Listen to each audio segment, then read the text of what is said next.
Fam, if you are here with me today, thank you so very much for coming and hanging out on this very heartfelt series that actually I pivoted this month. You know the Doshi song, Anxiety? I don't know the rest of the words, but I probably do. But anyways, that's what we're talking about. So family, welcome to Unapologetically D presents Raw and D. So in these types of conversations, I'm just going to be real with you, family. I'm about to share all the tea about me. In episode 1, we talked about 9 common misconceptions of anxiety. Okay, I realized that the information that I had pulled from the Recovery Village was dated kind of over 10 years, okay? And only reason I'm saying that is because things have changed, things have increased, and also people are a lot more aware. I get on here and start doing these recordings and I'm like, dang girl, looking a little greasy. I got oily skin, fam. So anyways, anxiety. Again, the information that I pulled from the first episode of this series, which again, family, is a 4-week series, diving into anxiety and also depression and also how it has affected me and also techniques that I use to make myself feel better, like the woo-saws and the 1, 2, 3, 4, 5s. And all jokes aside, some very beneficial things that I have learned through my therapy over the years, still knowing that there's so much more to learn and also understanding that anxiety affects millions of people around the world. So let's get into some things, family. Here we go. So, I like to make sure that I keep these podcast episodes relatable.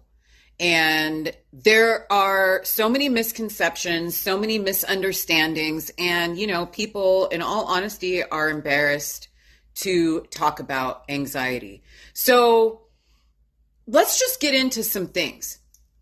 And we're going to talk about anxiety, the raw form, the D form, unapologetically. This is not the, there ain't no sugarcoating going on here. This is just the honest to God, what I've experienced and what other people who you just might know say that they experience on an everyday life. Because, here's the thing. In an everyday life setting, anxiety don't choose people.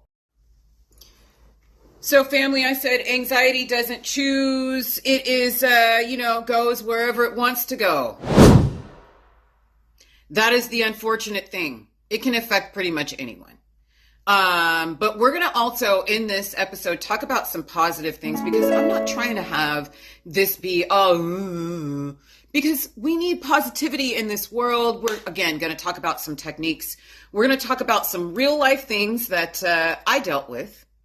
And you're going to be like, okay, I think I might be able to relate with this chick. So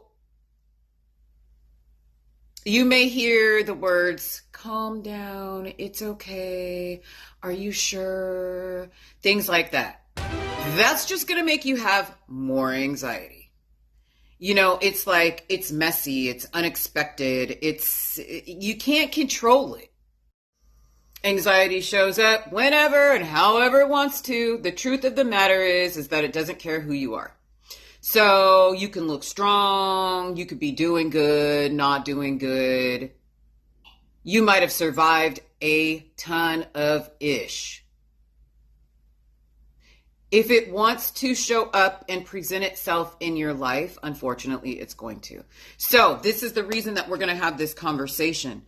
Very open, very honest, and very unapologetic. And again, thank you so much for joining me here on Unapologetically D. Real people like myself with a real voice, and I got a loud one. And my goal is and always will be to make an impact, So let's get into it, family. Let's do it. So let's talk about what anxiety looks like for me. I'm going to start with my own journey because you've heard it on previous podcasts. Look, I don't sugarcoat. Pretty much nobody in my family sugarcoats anything. So here is a list of things that I get anxiety from. Previous relationships and the BS that I had to deal with while I was in those. Past trauma, let's say it like that. Even though I am in a 15-year, not perfect, but very loving and amazing relationship with a man that has not given me a reason to doubt, I still have gotten anxiety in the relationship. And that's whack. And that's because of things that I experienced in previous relationships. So we're going to talk about that a little bit. Go back and watch a previous episode if you really want to hear some. So past relationships, trauma. Yes, made me have anxiety. Okay, that could be, something that a lot of people deal with. I don't even think you necessarily need to have anxiety to feel some type of way when you've experienced a traumatic situation in your past. You could possibly bring that into your present situation or relationship. Everybody knows, if you're looking at my channel, I got the most amazing, nosy, gets rubs all the time kitty cat named Kobe. And he is both an indoor and an outdoor cat. Now, when you think about it, over the years, because he turned 14 this year, family, that kitty cat has been out of this house and back over 1,000 times easily. Every single time he goes, I get anxiety. So I said, dang, knock yourself out, girl. So I said, when my little shadow or my little suckerfish, Kobe, as I like to, Sir Kobe, King Kobe, goes outside for his little jaunts to take over the world, I get anxiety because I'm like, oh, there's cars, there's everything, there's creatures. I get anxiety. I want to make sure my kitty cat comes back. But he needs to have a life too, and he can't open the door by himself. Okay, my son moved away to Arizona. But before that, I took him out of private school, put him into public school. When he went into middle school, had anxiety about that. Started high school, had anxiety about that. Went away to college, had anxiety about that. Moved away to Arizona, had anxiety about that. It's like, sometimes it can be really bad. Sometimes it's like, just you realize it's just a part of who you are. Facts. I mean, I would think that pretty much any mom, any parent whose child starts something new, which if it involves them going away somewhere to do something, you're going to feel some type of way. But like when we took my boy to college, immediately I had to go and get like some help and put my mind in another place. Even though we weren't leaving the city that night, I still was like, that's my baby. He was fine. He did amazing. Mom was fine too. But for that moment, those moments in time, I didn't know whether or not I was going to be fine, fam. Straight up. Heart racing, sweat dripping, chest tight. All those things. All of them. We'll talk more about some symptoms. I've gotten anxiety when I saw a phone number pop up on my phone that I thought that I recognized, and it made me feel some type of way. Yeah. When I think about that, I'm like, dang. When I get in my car and drive, which by the way, my car is named Bianca. And when I get in the car, me and Bianca got places to go, things to do, and people to see. I don't get anxiety about myself, fam. I get anxiety about all the people that are on the road driving here in Seattle that got their licenses out of Cracker Jack boxes. If you know, you know. They don't even make it anymore. I don't think they make Cracker Jacks anymore, but it was this like little snack thing that you could get, like a mixture of like caramel popcorn and some other things, I think. But they had toys in there. That's where they got their licenses. And fam, let's be real. Talk to me about finances, life transactions, being a Black woman in today's society. Just being a woman with all of the nonsense and BS that is happening today. That anxiety hits me a little bit differently. I mean, it really honestly does, because you should be able to live your life and be positive and spread around like all the joy and all these things without feeling like afraid. And nowadays, it's like, I feel like you got to be on guard, which instantly makes your anxiety go up through the roof. Now, fam, some of you may not necessarily care about this next part. Here's the thing. It's not just you or regular people. It's everybody. Even those ones that, we pay ridiculous amounts of money to go see on the big screen or flick our TV on to watch, or the ones that bring a tear to our eyes because their voices are just that amazing. These people, the ones that the paparazzi chase after to take photos of, yeah, they have anxiety as well. And we're going to talk about some of those individuals and the different types of anxiety, how it has affected them, and maybe some of the techniques that they use. Let's get into it. Okay, so I said we're going to talk about some of these celebrities that deal with anxiety. Because guess what? They're just people. They just happen to choose a profession that they loved so much, and they are blessed with the talent that, we go and watch them or listen to them, buy their albums or whatever it is that we do. So, the beautiful and talented Miss Adele, one of the biggest voices on the planet by far, has talked openly about her panic attacks being so strong that they've stopped her dead in her tracks. Now, previously, I said on episode 1 of this series that these feelings can be debilitating. Being stopped in your tracks, that would be debilitating. Okay, let's... Come on, bro. What is it on Facebook? Send you stars so you can get some... your supporters send you stars so that you can monetize what you do. Because my recording device for this specific and previous episodes that I have done, when it's basically just me, is my phone. And my phone likes to make unnecessary sounds in unnecessary times. And that's annoying. So, we had to hit cut, and start over. So here we are. Let's talk about some more celebrities. Selena Gomez, Shawn Mendes, both of which have said that they battle panic attacks, panic pressure, and anxiety under the spotlight. They're just people. They're just people. So, yeah, Selena Gomez and Shawn Mendes panic and, and I mean, I can only imagine. But again, they're just only people. So Emma Stone, Simone Biles, The Rock, Lady Gaga. Emma Stone says that she had panic attacks as a kid. She uses grounding techniques now to get through them. Simone Biles.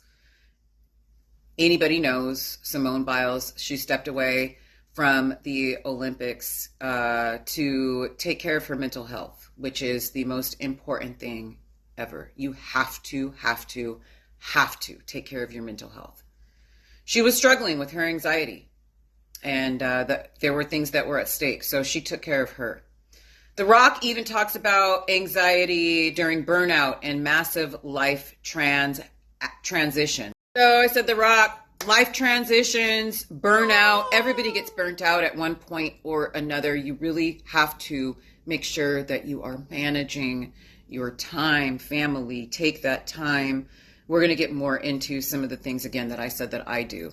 Lady Gaga, very boisterous about chronic anxiety and PTSD still showing up, and she advocates for mental health. I just, I feel like when you have a platform, how important it is to utilize that and be loud and say, this is something that affects me. And even though I am on the stage or I am under the spotlight, it doesn't matter. I'm a human just like you. And there's a lot of individuals in this world that look up to these celebrities, So if they're speaking out about it, then that could go like so. Said, I think that it's important when you are in a position where you have a platform to utilize that platform and speak out about things. If you deal with things that, us regular schmegular people might also deal with. And for those of you that are out there hearing this, that, feel like you're alone in this battle with anxiety, you are not.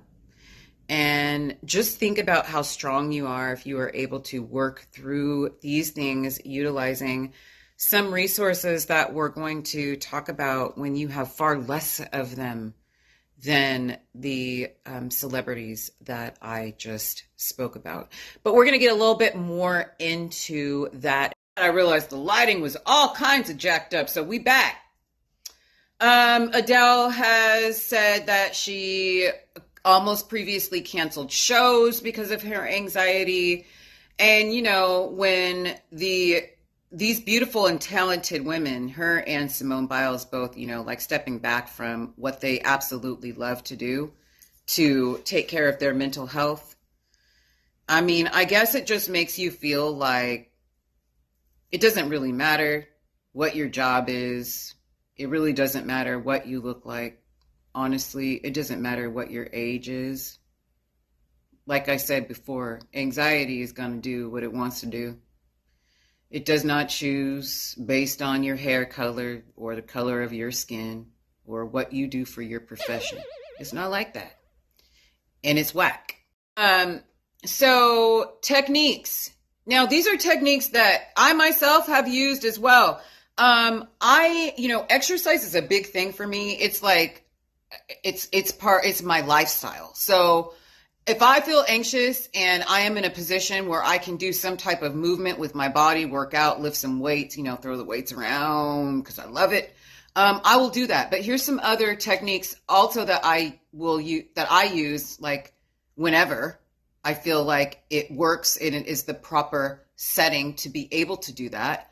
And also some of these people that I talked about before utilize these techniques as well. So we've got grounding techniques, which Adele says that she uses before shows. When she feels like her heart is racing, she will utilize this. For myself, I don't need to use a grounding technique when my kitty cat goes outside, but I do sometimes just need to sit and close my eyes and meditate. How I said that doesn't matter, the person, hair color, sex, any of that, age. Ryan Reynolds, Kerry Washington, Selena Gomez, they all talk about therapy and how it has been a lifeline for them. For me, therapy, which I have done in group settings, one-on-one, couples, all of it. Sometimes it's hard for me to not think the worst about a situation. It's just is what it is. So when I'm able to talk it through and have those conversations and bring myself back down to the planet Earth, I realize that it's not this catastrophe and that things are really going to be okay. That is what therapy and talking does for me specifically. And it could do that for you too. So don't be afraid. Go talk to somebody. It is totally good. So these are some of the techniques that people use, everyday people, some of these celebrities I talked about use to deal with anxiety. We've gone through 2. Number 3, boundaries. Set them. Naomi Osaka, the beautiful woman that she is, had to withdraw from tournaments because protecting her peace was non-negotiable. Say that word again. Non-negotiable. Meaning, if something is disrupting your peace, if something is taking your soul, sucking it, if something is there and it is not elevating you and helping you to be the best version of yourself, it needs to take several seats and kick rocks. That's what it needs to do. We don't have time for the nonsense. For me, boundaries really have helped me manage my anxiety. Like, I don't have no problem telling somebody no. Whereas in the past, being a people pleaser, I had a big problem telling people no, which made me have anxiety. So now I'm like, now don't get me wrong, fam. There have been times, even now, when I'm like, I don't know, because I don't want to really hurt anybody's feelings or make them feel some type of way, or how are they going to feel? Don't worry about it. You need to worry about yourself. Okay, knowing your boundaries. Help me to, it's so funny because I said that kick rocks before, and Lou, my mentor and friend who's been on some previous episodes, go back and watch them, said that I love that saying. I do. People need to kick rocks. Emotional safety is key. Protect it. Number 4, knowing your triggers. For me, getting in a car and driving, especially in Seattle, when the people that act like they don't know what rain is, that have lived here for all of their life, who got their licenses out of a Cracker Jack box, are on the road with you. Finances, transitions, like big life changes. Even though my son is about to be 30, still having, those being a mom fears. My daughter is going to be 23. Ooh, which, by the way, both of them are going to be on upcoming episodes. So you're going to want to watch that. Past traumas resurfacing. When you talk about these triggers out loud, and proud, it gives you power. Take your power back, family. Take your power back. So do this, fam.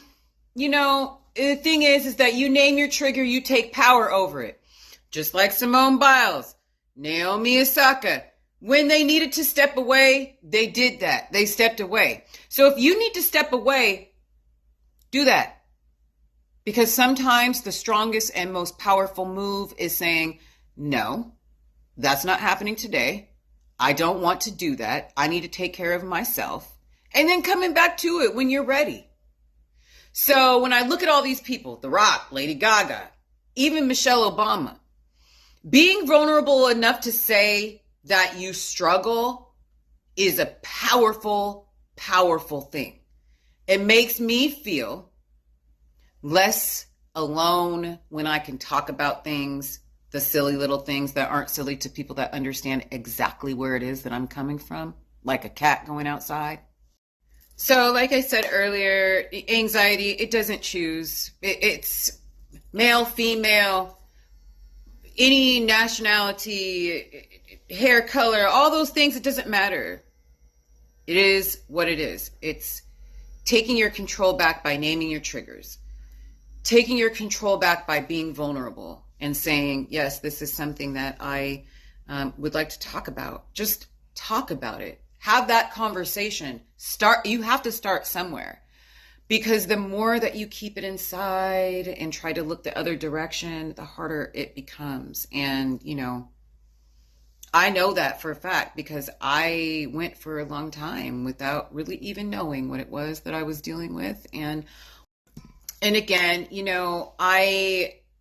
so many stereotypes out there, being a Black woman, just being a woman in today's society and the different things that come along with it can give me anxiety. I am just a regular girl. So I mention these other people and I just talk about like being vulnerable. Being vulnerable is one of the most powerful things on the planet. Once you are able to do that, watch things start to unfold. If these people can talk about it, and I can talk about it, you can talk about it, we can all talk about it. This is community. That's what it is. I want to create a community and make people feel comfortable and able to really identify with the stories and the different things that come out on Unapologetically Dee, because I want to make an impact. So we've talked about a lot of stuff today, family. The bottom line is this: anxiety shows up in different ways for everybody. It's not going to be the same. So it's not, again, we're all different. So this is going to be not a one size fits all type of a deal. I mean, in all honesty, it ain't going to ever be a one size fits all. Look at my cords. So this is great, you know, because this is how we do here on Unapologetically Dee. We just, do things like this. But again, it's not the same for everybody, but it does show up. You ain't crazy. You're not alone. You're not weak. You're just a human. Like everybody else out there. You're just a human. So again, family, we've talked about triggers. We've talked about, different techniques. We've talked about how taking your power back, naming your triggers is such a powerful thing. We've talked about celebrities that deal with the same things that we do on an everyday basis. Talked about some of the crazy stuff that has happened with me. Not so much on this episode because I'm saving a little bit more of that for next episode. But if you go back and watch part 3 of my story, you will learn some additional things about your host. Because life sometimes, it just lifes. But again, Unapologetically Dee presents Raw and Dee. These conversations go even deeper. And at times, we're going to get real about me. That's what we've done today in this episode about anxiety. I just want to leave you with a couple of final thoughts. If you have been listening and anxiety is like, you feel like it's got you in a chokehold or it's chilling on your chest, you're not weak. You're not broken. I said that before. Your anxiety does not define you. It might be a part of who you are, but guess what? That's just what it is. You are still just as beautiful as you were the day before. Having anxiety is just a part of being a human being sometimes. Recognizing it, recognizing your triggers, understanding that being open and taking the opportunity to have those conversations and being vulnerable goes such a long way. It goes such a long way, family. And remember, anxiety, it doesn't define you. I said that before. Let it remind you that you are alive, that you care, that you feel deeply. Let it remind you that that is not a flaw. That is a superpower.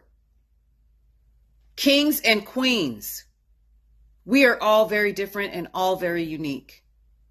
And the things that we experience in life help us to grow, help us to become better versions of ourselves. So I challenge you to breathe. Name one thing that makes you feel anxious and maybe talk about some things that bring you peace. See if you might be able to utilize some of the techniques that we talked about today. And come back, maybe drop a comment, reach out to me. We are building community here. I care. I want to make a change. So,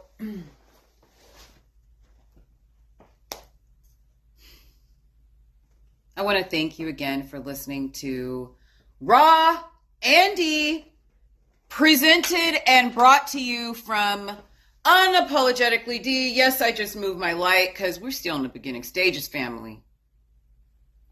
Before you know it, I'm going to have a whole production studio, calling it into existence. Thank you again for listening. This has been episode 2 of Raw and D, Living with Anxiety, just me being real. If this spoke to you, share it with somebody. Tell them to come back to the page. Like, subscribe, share, follow. Leave a comment. Tag me in that comment.